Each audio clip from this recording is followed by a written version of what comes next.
нового учебного года в школах и колледжах России каждый понедельник начинается с тематических классных часов. Новая неделя, новая тема, посвященная тому или иному событию.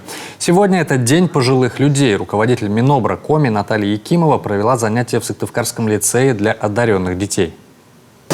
У вас, у каждого, на листе два небольших отрывка разных произведений. Вы должны прочитать это внимательно и дальше определить главную идею текста. Во время разговоров о важном школьникам подробно рассказывают о жизни нашей страны. Занятия проводятся с учетом возрастных особенностей детей.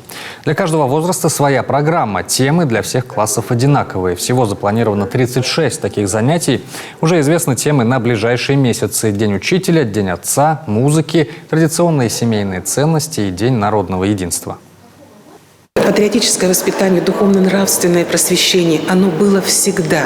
Просто мы сегодня хотим еще раз более сделать акцент, более глубокий акцент на то, что происходит в нашей стране, на те события, которые происходят в нашей стране, насколько у нас много интересных людей, ученых, учителей, практиков, на которых надо смотреть, понимать их судьбу.